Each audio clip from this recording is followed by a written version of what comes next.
All right, here we are, middle of the book. We are smack in the middle of the book. Sorry. You don't have books? No. You don't need them. I'm just going to read you one line. I just want one line out of the book. You ready? Ready?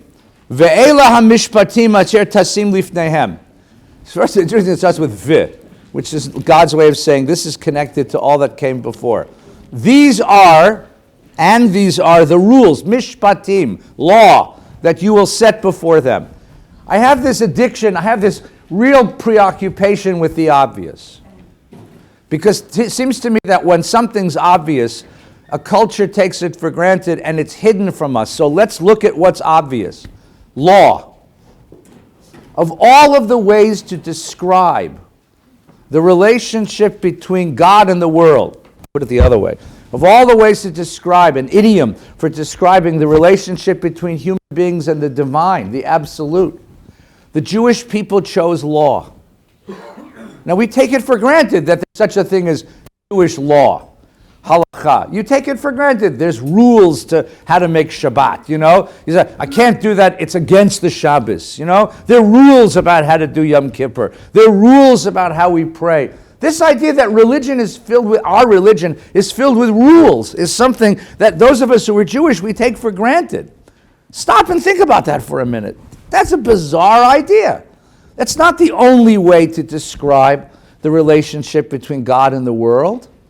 The Christian tradition, for example, did it very differently, right? The Christian tradition imagines God incarnate. God who comes into the world, into the form of a human being to redeem us. And what your job is in life is to be like him. What would Jesus do?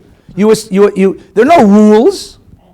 There are no rules. You aspire to become his character. You bring his character inside of you. You are born again as his character. Think of the Buddhists. The Buddhists have this idea of a man sitting at the Bodhi tree, this magical tree, sits there for 7 years until he achieves a certain inner peace and consciousness, right? And then goes into the world and invites people to find that consciousness within. Rules aren't part of the deal. There are rules, but that comes later. The 12-fold. Right. Not the 4-fold. Right. But it's not the same kind of like pedantic. Stick to Judaism. All right, fair enough. Mark. Okay. Mark knows a thing or two about Buddhism. But here's the thing. What's Maybe the best. No. But here's what goes. So now rules are part of a bigger idea. We have this idea of covenant. We call it brit, covenant, right? Covenant already is an interesting idea. Covenant is the idea that you can that a treaty. Sometimes the book of Deuteronomy, for example, according to a very great scholar, Moshe Weinfeld, is written in the form of a treaty. Okay, a contract with stipulations. This idea that man and God, human beings and God, enter into a kind of relationship where we have expectations of each other and we set out these expectations in stipulations. Here's what you're going to do for me. Here's what I'm going to do for you. Here are the sanctions. And the Torah is full of law. I just want you to try to wrap your head around that for just a second. Why, of all the ways that one could describe the relationship between man and God, do we choose law? I mean, for example, let's take one more example, just to show you how interesting this is. In marriage, do we have law? No. Think for a second. Between a husband and wife. Between a husband and wife. How many husbands and wives sit down and write out, okay, dinner will be served at 6:30 p.m. If it's not served at 6:30 p.m., the following sanctions will apply. Right? You will provide sexual intimacy this many times a week. And you will provide, and you will make the bed, and you will do the taxes and law. I mean, not most of us we have patterns of relationship and patterns of functioning as a couple, but very few of us have actually written them down into codes. We just sort of you love somebody, you're like, okay, you left the glass on the counter for the 5,000th time. I put it in the dishwasher for you, right? Are you allergic to taking out the garbage? You understand that we just sort of get along. We sort of do it. We figure it out. You don't write it out in a code. It's a ktuba, though. Well, ketubah is exactly that. A ketubah is the imposition of a Jewish idea of law on marriage. But then you say to yourself, if you need to write down all the things that a husband owes a wife and a wife owes a husband, maybe you shouldn't be getting married. We would say that because it's not like if there's a real relationship of responsibility, love, care, trust, you wouldn't write it down. You wouldn't write it. I mean, how many husbands will cheat on their wife and they say, well, you never said that was against the rules. Where is it geschrieben? Was ist geschrieben? You know, I didn't see that in the ksubah. You know, I'll only sleep with you. You know, all right, so I met her in a bar. She was a cute lady. And I looked in the ksubah. It doesn't say, so we went, you know. You don't do that. Right? When I got my driver's license, last century, many years, I had to memorize. How many of you memorized the Department of Motor Vehicle little booklet of law? Remember? What's the speed limit in an unmarked residential area? No, 25. You fail. All right, let's try another one. Let's try another. You can make a right turn on a red light if... There's no police there. Yes, right. Thank you. That's great because Rabbi Gelman has just moved from New York, and whenever he does it, he makes a bracha. It's like, thank God I'm here. Yes, right. The one thing that California gave the world was a right turn. A red light, right, and mashed yeast, right. But you see, that sets out all the laws of driving, you know, but that's when we encounter law, all the laws of driving. When I was a kid, like we used to go around the house and those tags on mattresses, you know, do not reprove under penalty of law. So we pulled them off and put them in an envelope, gave it to my dad, and said, "You're going to jail for a long time." Next time you yell at us, we're calling the FBI. You know. But you see this notion that a relationship demands law. Why? And we can think about this. I have an idea. If we were to go back in the text, and you don't have books, so I'm not going to push you back. But if you go back in the text, a very interesting thing happens. 72 hours after we leave Israel, after Egypt, the Jews are grumbling, and the idea is that this is a people, a very small people. I'll just read you this story very, very, very quickly. So Moses takes us out of Egypt. We cross the Red Sea. If you happen to have a chumash, if you happen to have one. If you happen to have one, right? 16, chapter 16, 4:14. We did this before. Page 414. Setting out from Elim, the whole Israelite community came to the wilderness of Sin, which is between Elam and Sinai, and the 15th day of the second month, 6 weeks out of Egypt, the whole Israelite community, there's unity finally. We all agree on one thing. We're hungry. Humbled against Moses and Aaron. The Israelites said to them, if only we had died by the hands of the Lord in the land of Egypt, where we sat by the flesh pots. Remember the flesh pot where we ate our fill of bread. You brought us to the wilderness to starve the congregation to death. Boy, Egypt was great. Remember the midnight buffet, the ice sculptures, right? The platters of fish and vegetables and pate. Remember how Egypt was. And Moses, there's a realization here. The realization is this people has not been liberated. That they've come out of physical slavery, but they've not been liberated. That process is going to take a much longer time. I suggested when we spoke about this a couple of weeks ago that what you have here are two different theories of human liberation. The one theory is the theory that belongs to all young revolutionaries with long hair, which is the Big Bang revolutionary theory. The one apocalyptic event will save us. Workers of the world unite. All you have to do is lose your chains. Sorry? What? No, I wouldn't say that. But there's a sense of one revolution will save us because change the conditions under which people live and the people will change along with them. And the change comes quickly. When I was a young person and had long hair and strange ideas, this was my idea. Power to the people, right? The Greening of America. Remember that book in 1969, right? This notion that the culture is changing, we will change, and it will come quickly. Right? Don't stand in the doorways, don't block up the halls, because the times they are a-changing. Great rabbi wrote that. Right? Now, that's one theory. And the Torah subscribes to that theory. He crosses the Red Sea. The people sing a song, and it says, "Vayaminu b'Adonai b'Moshe avdo." They believed in God and they trusted Moshe. That should be the end of the story. Roll credits, movie's over. We are a redeemed people. Why put this story here? Why tell me that a few weeks later they turned back into small people? And the answer is because there's another theory, which is that's not how people change. People change very slowly, if they change at all.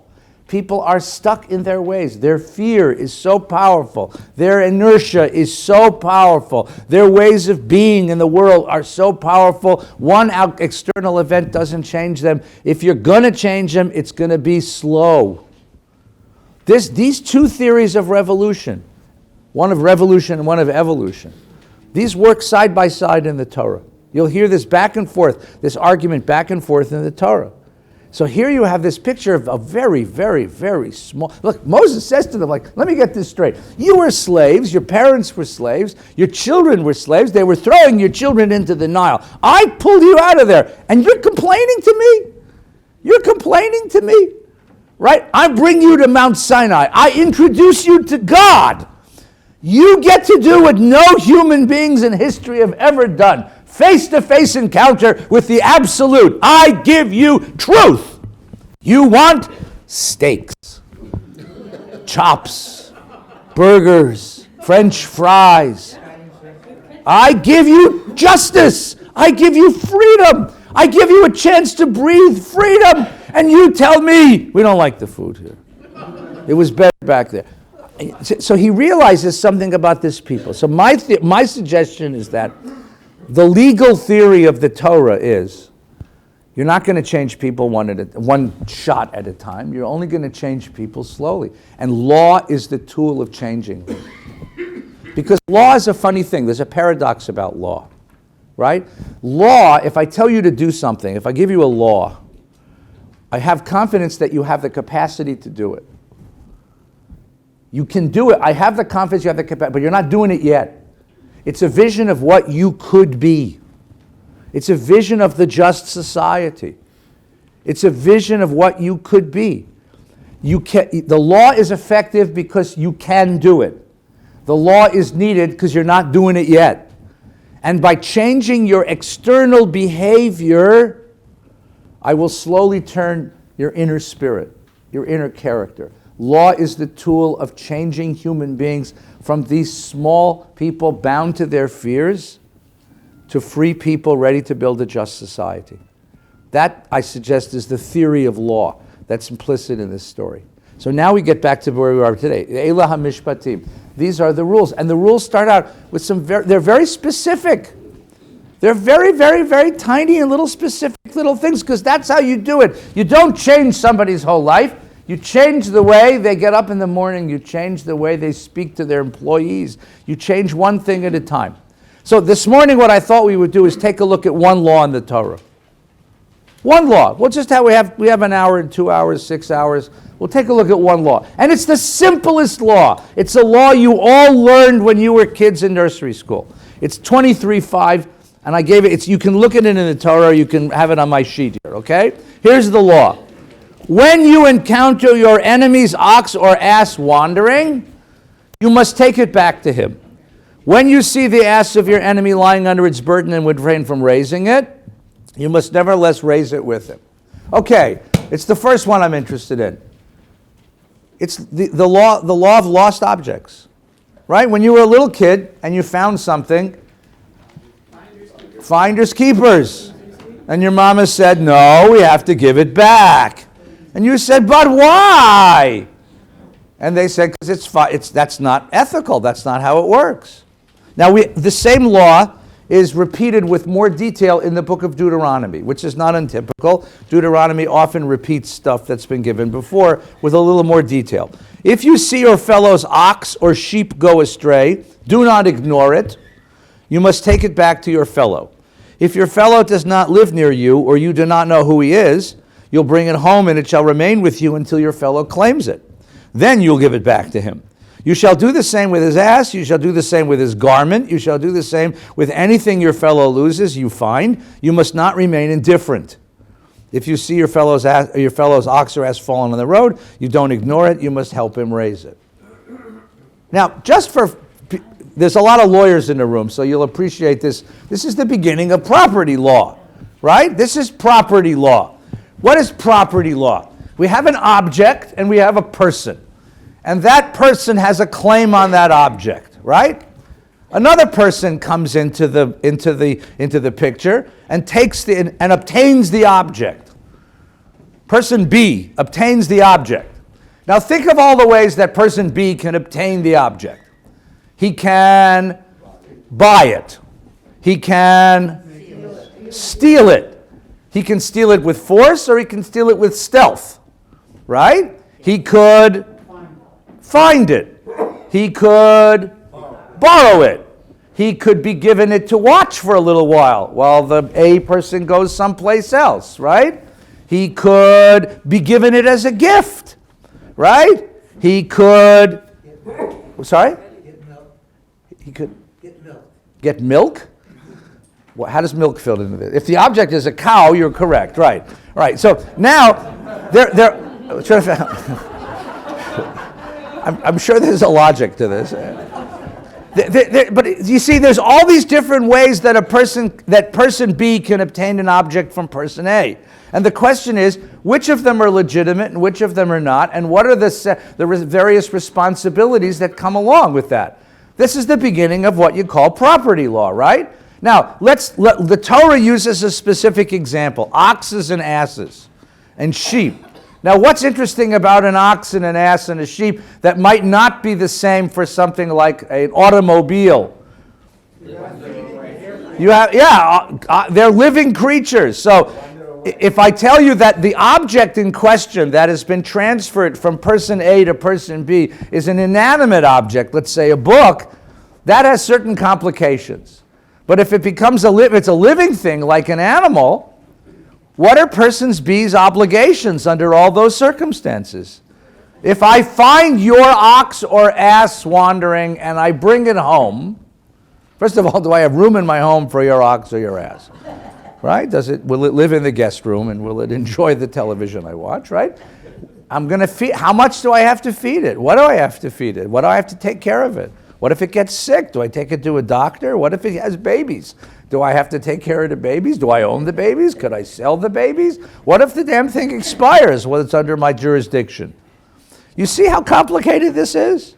And you could make a long chart, we did this in Rabbi school, of all the ways you can obtain something, right? And all of the responsibilities that are attended. For example, if you find it, you have a certain set of responsibilities, right?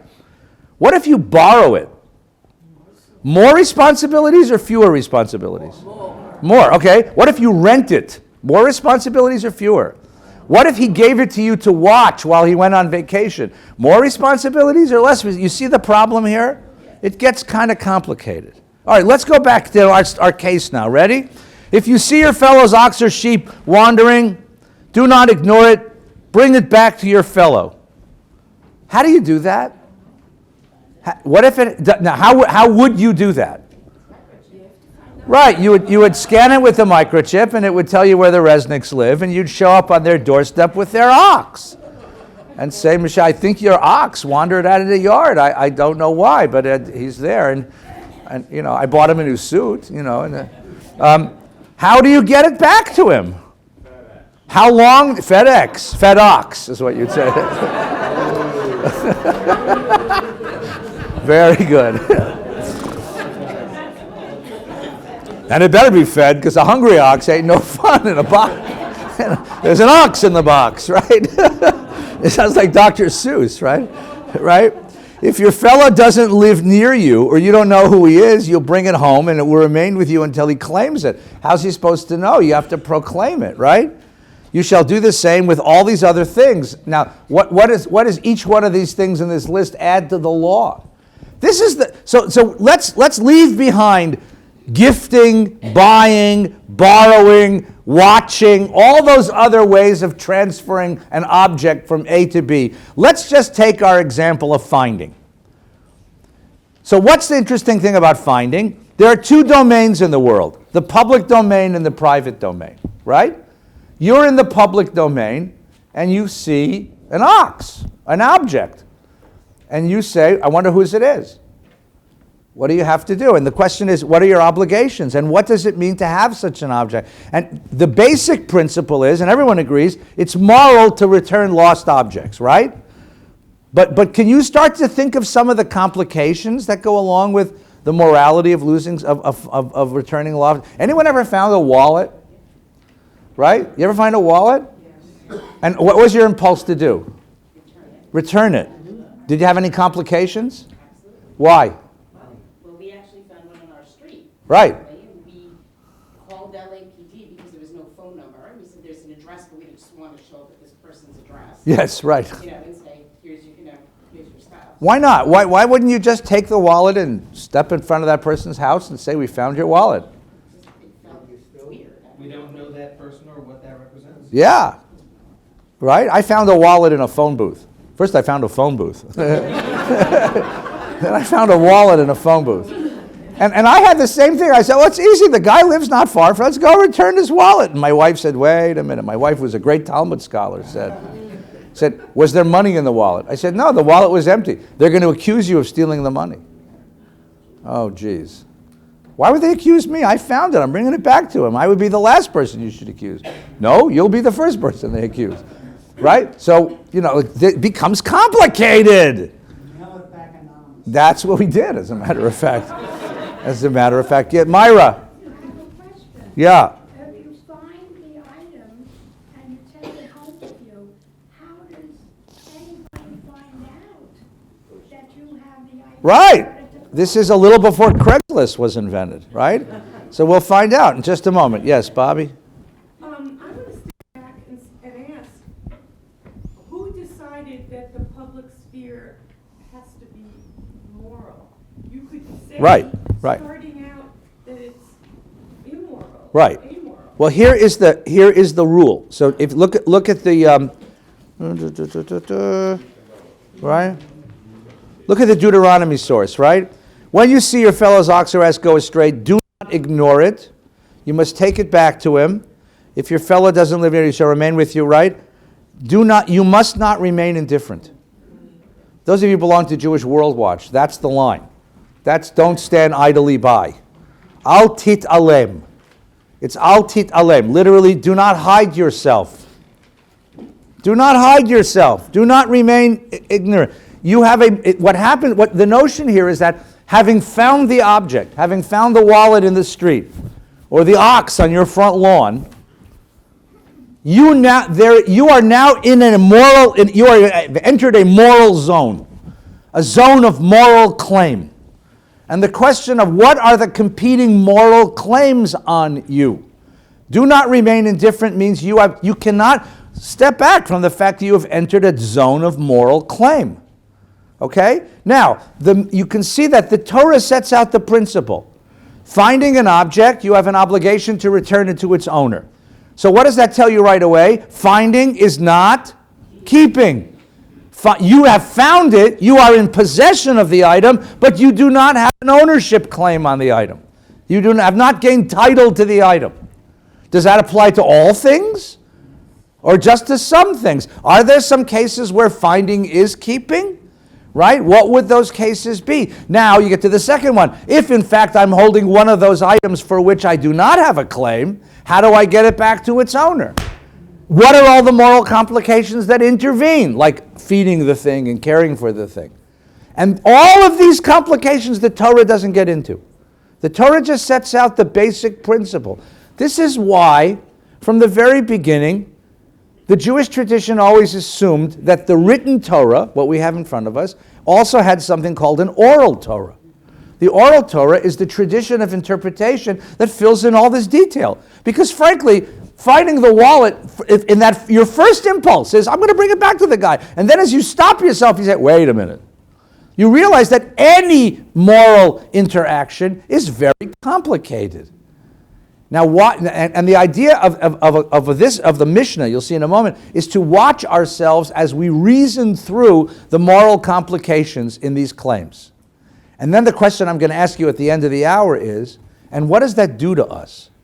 What does that process of moral reasoning do to us? Someone had a question, yeah. Yeah, for the moral reasoning. Yeah. How different were these laws from the Hammurabi Code? Very. They're- Actually, one of the kids is talking about that today. So, yeah. So the Hammurabi Code. I'm not an expert in Hammurabi, but Did they have laws? they also had laws of lost and found. The Hammurabi Code, I will give you one clue, is heavily affected by the question of what your social status is.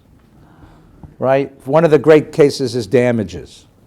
Right. So in the Torah, it's an eye for an eye, a tooth for a tooth. Damage is damage. Damage is commensurate with the damage is commensurate with the crime, right? In the Hammurabi's Code, it depends on who you are. If a nobleman knocks out the tooth of a slave, he only pays compensation to the slave's owner. If a slave knocks out the tooth of a nobleman, they kill him, right? The best one, the kid's going to quote it today because he found it for me. The best one is, if a builder builds a house and it falls down on its occupant, they kill the builder. If a builder kills a house and it falls down the son of the occupant, they kill the son of the builder, right? There's a certain logic to that, don't you think, right? So that's what Hammurabi did. The Torah eliminated, so that it's a different set of laws and premises. Let's get into it. Ready? So Mishnah. This is Mishnah. Mishnah Bava Metzia, chapter 2, Mishnah 1. This is one of the first Mishnayot you learn when you're a kid. Elam Metzias. That's the first one. Shnayot Vitalis. The second one is Elam Metzias, right? Laws of lost and found. Mishnah is the code of Jewish law created in the year 200 from the traditions that preceded by the previous 200 years, from 0 to 200. Mishnah means the second repetition of the Torah. All the stuff we left out the first time, right? Bava Metzia, the middle gate. The longest section in the Mishnah is called Nizikin, which means damages. Jews suing Jews. It was so long, it had to be divided into 3, right? Someone said there's a new Japanese restaurant downtown called Sosumi, you know? It's kosher Japanese restaurant, right? Right, so Bava Kama, Bava Metzia, Bava Basra, right? So Bava Metzia is the second one, and it begins with a famous Mishnah. 2 guys walk into the court carrying one object, one garment. This guy says it's mine, this guy says it's mine. Right? That's basic law. This is chapter 2. Elam Metzias. Which are the lost items? Which lost items belong to the finder? And which items is he liable to proclaim? So which items can once I find them, I can keep them. It's legal to keep them. Okay? And which items do I have to make an effort to give back to its owner? Here are the ones that I can keep. These belong to the finder. If he found pieces of fruit scattered about, coins scattered about, small sheaves in the public domain, cakes of figs, baker's loaves, strings of fish, piece of meat, wool shears as they come from the farm, stalks of flax, tongues of purple, these are his according to Rabbi Meir. Poipel. Tongues of purple, pieces of cloth. Rabbi Yehuda says, anything which has an unusual trait is he liable to proclaim. How so? If he found a fig cake but it had a potsherd in it, or a loaf with coins in it. Rabbi Shimon ben Elazar teaches any new merchandise lacking identification, he's not liable to proclaim. Okay? Which are the ones which he has to proclaim? Which are the ones you have to make an effort to return to their owner? Pieces of fruit in a utensil, or a utensil as it is. Coins in a purse, or the purse as it is. Piles of fruit, piles of coin. 3 coins in a fountain, one on top of the other. Small sheaves in a private domain. Homemade loaves, wool shearings as they come from the craftsman's shop. Jars of wine, jars of oil. These he has to try to give back to its owner. So now let's play the Gemara game, the Talmud game. What's the difference between list number 1 and list number 2? List number 1 is just on the earth, it's just scattered. Yes. And list number 2, someone has put them inside something, so a human has intervened. Okay, so there's intervention. So if I find coins scattered about, I can keep them. If I find coins stacked up in a particular order, I have to make a proclamation and see if I can find the owner. If I find fruit scattered about, I can keep it. If I find fruit put in a certain order, in a bag or in a utensil, I have to return it. Why? Why? Why? It's identifiable. What difference does it being identifiable make? So it's identifiable. So what? Why should that matter in determining whether I gain title the moment I see it, or whether I'm just possessing it, but it really belongs to somebody else, and I have to make an effort to get it back to them? What difference does that make? Douglas? In both instances, it belongs to somebody else. In instance number 2, you can determine who it might belong to. Right. I once found, I went to an ATM. Yes. There was a bunch of cash sitting in That was mine. the ATM. I know that one. Quick, tell me where it was. Yes. I actually learned something. Yes, yes. I took the money. Yes. And if I had actually stuck my card in there, Yes. the bank would have been able to look through the record of who Yeah. was ahead of me. Yeah. I didn't know that. Yeah. At the time. Oh, okay. I actually had a friend who is in the business of electronic machines who told me that. Good thing. But, so look. Right. Who lost $200? Or Right. Who lost a stack of money? It's Right. Car Talk. Anybody ever listen to Car Talk?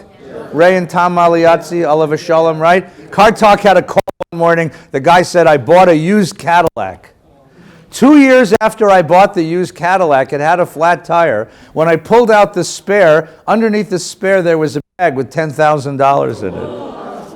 So Maliazzi says, get in the car and drive as far away as you can.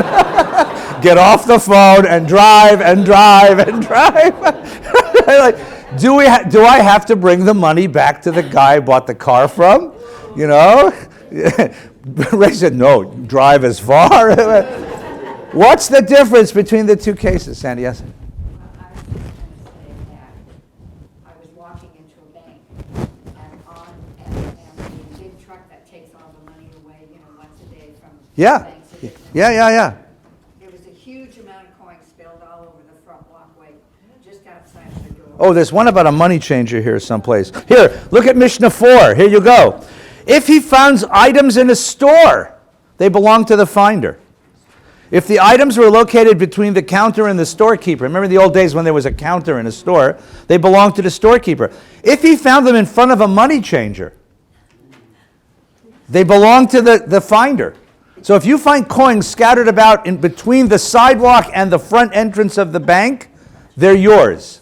If you find them in the bank, they belong to Mr. Chase. Go ahead. So I scooped everything up that I could, and I got someone to help me, and I take it into the bank, and I said, this had belonged to someone at some point, and somehow the bag or something broke. Yeah. The guy's taking the money away. Yeah. And he said, why didn't you keep it? Yes. That's why he works in a bank. You have to have a certain ethic to work in a bank. Now you know what it is, right? Right? Yes, please. So there actually was an incident a couple of weeks ago. Yeah. Where a yeshiva boy found a bag with a lot of money. Yeah. And he stayed at a bus stop. Yeah. And he stayed at the bus stop for a long time. And he's still there. He's still there. He's 60 Waiting for the person to come back. Yeah. The person came back who had a very negative feeling about religious people, but changed his feeling when he saw this guy gave him his money back. Yeah. Identified See, him. that's how you He make said, achdus in the world. All right. All right. I learned this. So let's do this. I know you want to talk, but I want to do this quickly. The difference between the two situations has to do with the identifiability of the item. And here's what the Talmud is thinking, right? You have to enter the mind of the person who lost the item. You enter the mind of the person who lost the item.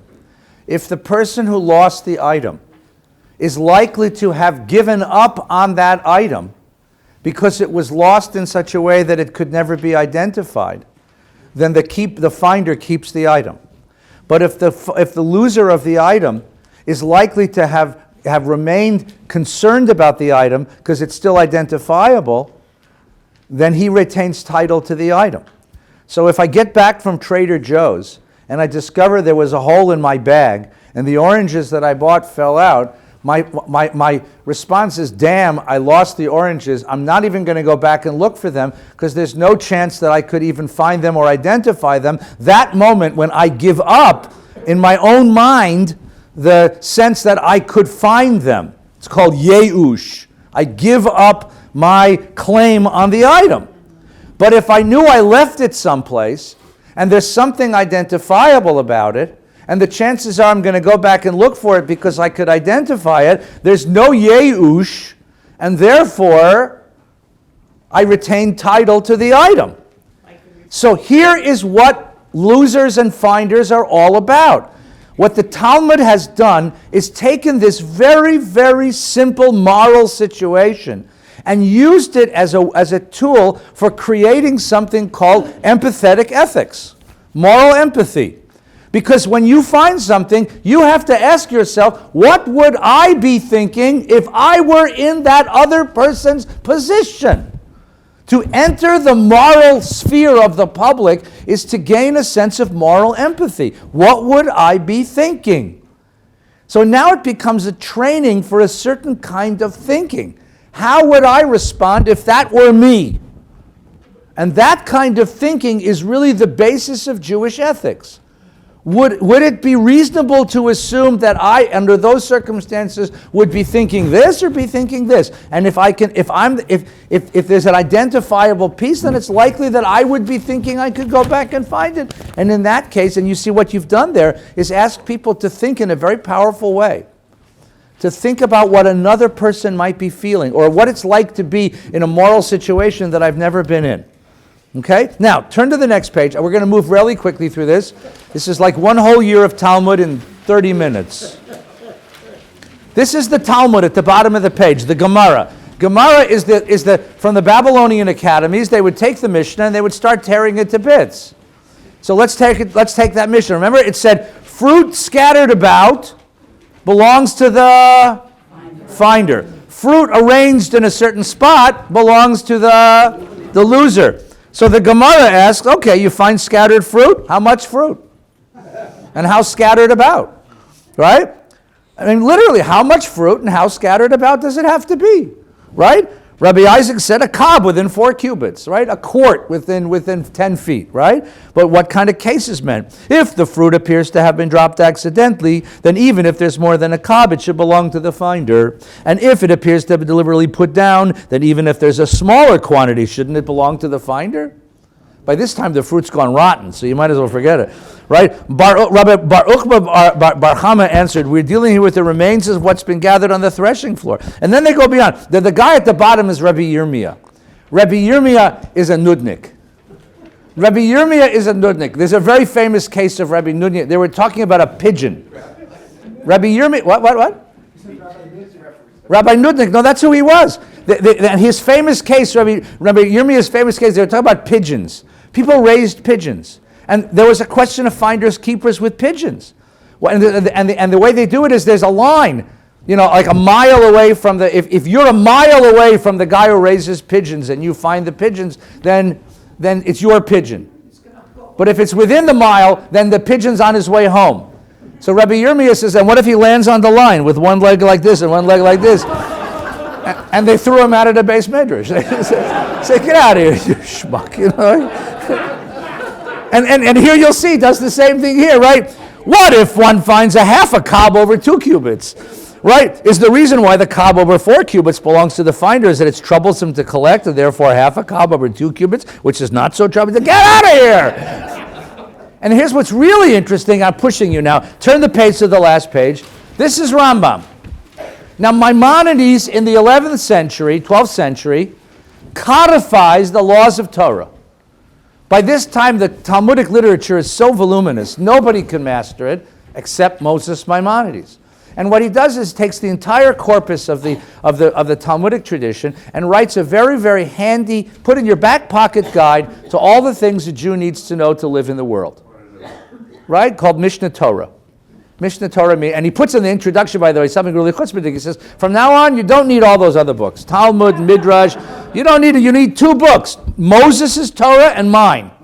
No, seriously, Mishnah Torah, he meant to say you need 2 books, the Torah of Moses and the Torah of Moses Maimonides. Yeah, no, come on. But what he does, he's supposed to be just codifying. That is, taking the conclusions of the law and putting them in an orderly fashion. But he never just does that. First of all, he has a moral vision, and he wants to make sure that his halacha is leading to a certain moral vision. And second of all, he knows things that the Talmud doesn't know. And he's going to add something to our laws which are not there before. Let's take a look and see what he adds. Ready? It is a positive commandment to return a lost object lost by a fellow Jew. Look at that sentence and tell me what he added to that line. Yeah. Fellow Jew. Really? In other words, everything we read in the Torah applies only. Yeah. Because Maimonides, unlike the Torah, lives in a pluralistic society. Does the fact that you live in a society where you're now a minority and there's a majority of Gentiles who don't like you, who are trying to run you out of town, does that change the moral valence of any of these laws? It changes the moral context of the law. You see? As it says in Deuteronomy, you shall certainly return it. A person who sees an object lost by a fellow Jew and ignores it, leaving in its place, transgresses the negative commandment. Do not see your brother's ox and ignore it. He also negates the fulfillment of a positive commandment. If he returns the object, he fulfills the positive commandment. So there's two commandments here, right? Don't ignore it and return it to its owner. Positive and negative. Get it? Okay? But if you're not a Jew, you're not. Wait, we haven't got there yet. Wait. If a person, in just a second, hang on, you're going to be upset. If a person takes a lost object and doesn't return it, he negates the fulfillment of a positive commandment and transgresses two negative commandments. You may not ignore it and don't rob. So if I find it, and it's one of the things I should have proclaimed and attempted to find its owner, but I keep it and keep it quiet that it's now mine, I've robbed you. That's Geneva, right? If the owner of the lost object is wicked, what if the guy's a son of a gun and eats non-kosher meat for his own satisfaction? I don't know why else you'd eat non-kosher meat. But it's a guy that I've seen at McDonald's, right? And the like. In other words, the person who lost it is not an observer of Torah, and I am. Does that matter? Does the character of the person who loses it, does that modify the moral circumstance? And the like, it is a mitzvah to return an object that he's lost. You're bound by the law, but he's not. In other words, he's not the kind of person who would ever return a lost object. You know that. Do you return it to a person you know is a ganef? No, not here. If, however, he eats non-kosher meat as a conscious act of rebellion against God, he's considered a non-believer. So there's two ways to enter a McDonald's, right? If you enter a McDonald's because you're hungry and you have a hankering for a Big Mac, that's one thing.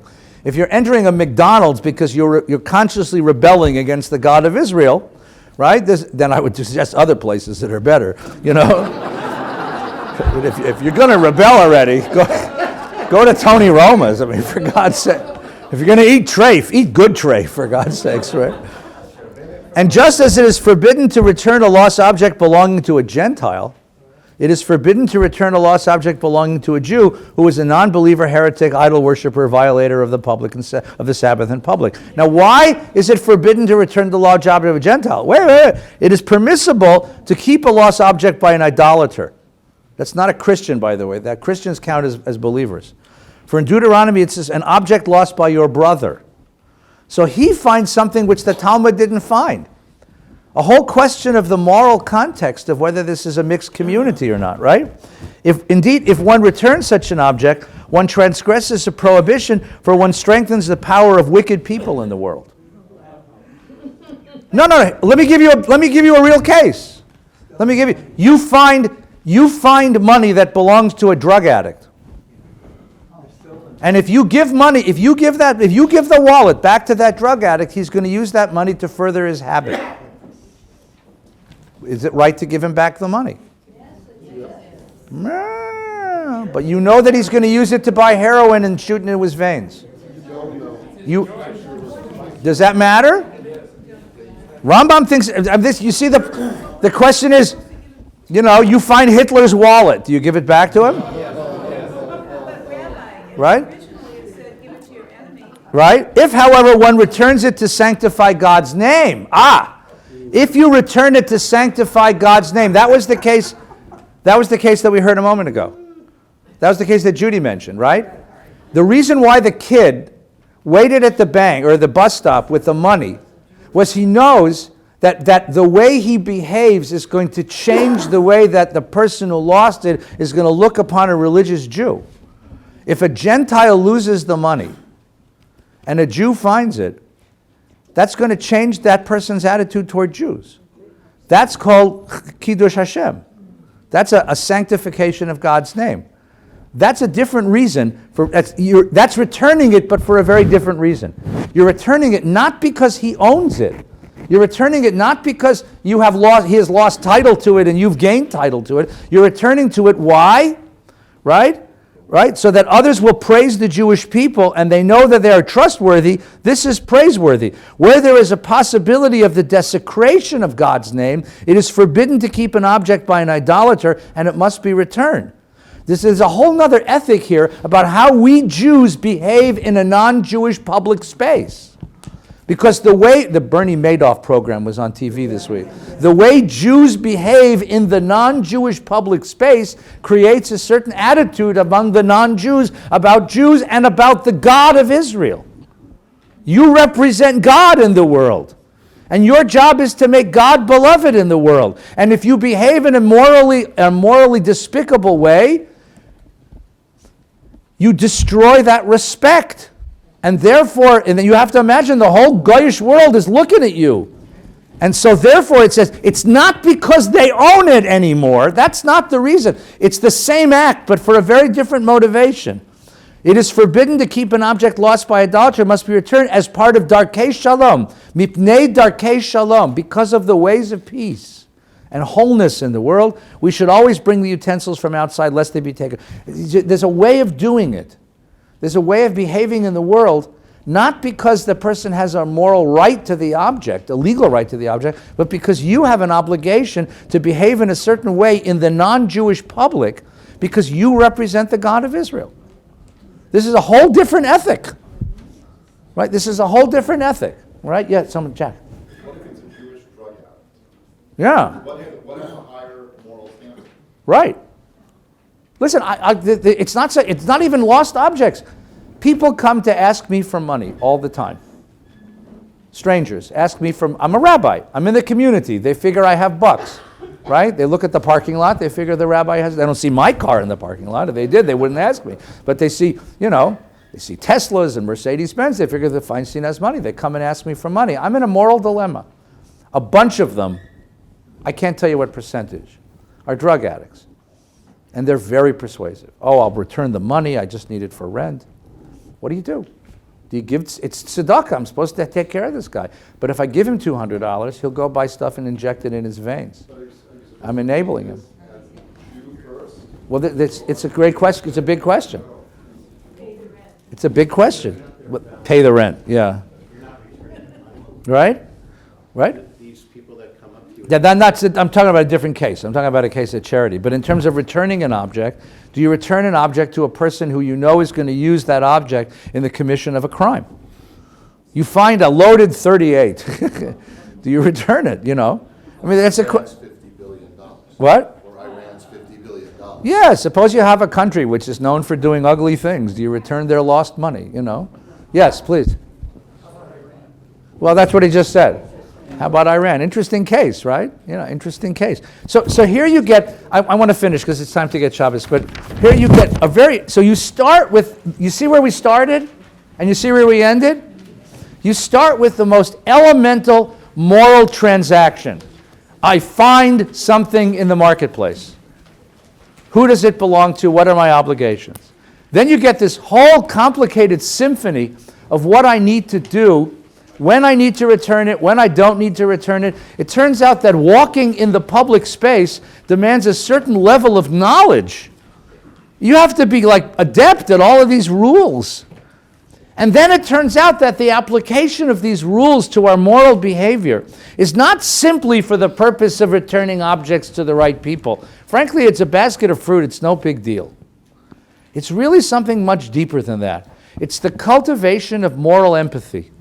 The ability to ask yourself, what would it be like to be in a circumstance I'm not in right now, or I've never been in? And how would it feel to be him? How would it feel to be her? And the cultivation of moral empathy is what the whole legal system is really about. Because the whole legal system is about empathetic people. It's about generating people who can think, what would it be like to be the downtrodden and the underprivileged? And then there's a whole nother layer which Maimonides adds to this, which is not only is it the cultivation of moral empathy, but it's a question of how does a Jew behave in a non-Jewish world? And how do I represent the ethics of my people to a world that doesn't understand us? And what are the additional moral responsibilities that go along with being somebody who is recognized as a member of a people, and a people that's proud of it, whose character, whose sense of identity and pride is our moral sensitivity? And that adds a whole nother layer of complication to this. And it all starts with the simple thing of an ox that wandered into your front yard. So do me a favor, if an ox wanders in your front yard, call, we'll study together, okay? Have a good Shabbos, take care.